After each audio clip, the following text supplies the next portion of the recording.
एक समय की बात है, एक छोटे से गांव में एक लड़का अंकित रहता था। वह लड़का बहुत ही बदमाश था। हमेशा वह बुजुर्ग लोगों को सताता और अपने से छोटे बच्चों का सामान लूट लेता था। उसके माता पिता उसे समझते हैं कि यह सब गलत है, पर फिर भी वह उनकी एक ना सुनता और उनको भी परेशान करता था। एक दिन उसके घर कुछ दिन के लिए रहने उसके दूर के चाचा आए। उन्होंने ने उसको प्यार दिया, परंतु वहाँ आपने चाचा जी को परेशान करने का विचार किया। दूसरे दिन चाचा जी जब टहल रहे थे तो अंकित ने उनके ऊपर नकली सांप फेंक दिया, लेकिन चाचा जी को उससे कोई फर्क नहीं हुआ। फिर दूसरे दिन उसने चाचा का सामान वाला बैग छुपा दिया और चाचा ने देख लिया, पर उन्होंने ने कुछ नहीं कहा। एक दिन चाचा जी घर में बिस्तर पर बैठे थे तो उसने उन पर पत्थर मारा। चाचा ने इस बार भी कुछ नहीं कहा।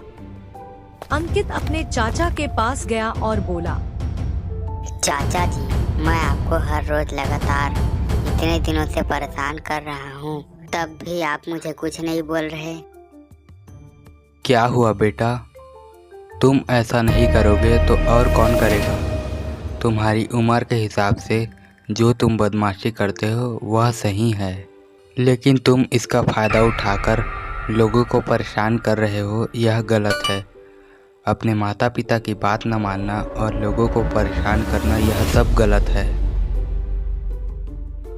तुम बदमाशी करो लेकिन किसी को तकलीफ़ ना दो।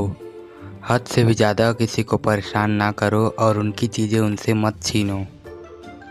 चाचा जी, मैं आपकी सारी बात समझ गया। मैं आज से ही किसी को परेशान नहीं करूँगा। हाँ बेटा, कभी कभी मजाक करना सही है, पर किसी को हर समय तकलीफ देना यह गलत है। उस दिन के बाद से ही अंकित बड़ों का सम्मान और अपने से छोटों से प्यार करने लगा। इस कहानी से हमें यह सीखने को मिलता है कि हमें हर काम को एक सही समय में और सही जगह करना चाहिए। किसी को मजाक में ही परेशान करना और उनको उनकी चीजें छीनना, ये सब गलत है। हमें बड़ों का सम्मान और छोटों को प्यार देना चाहिए, तभी हम भी हमेशा खुश रहेंगे।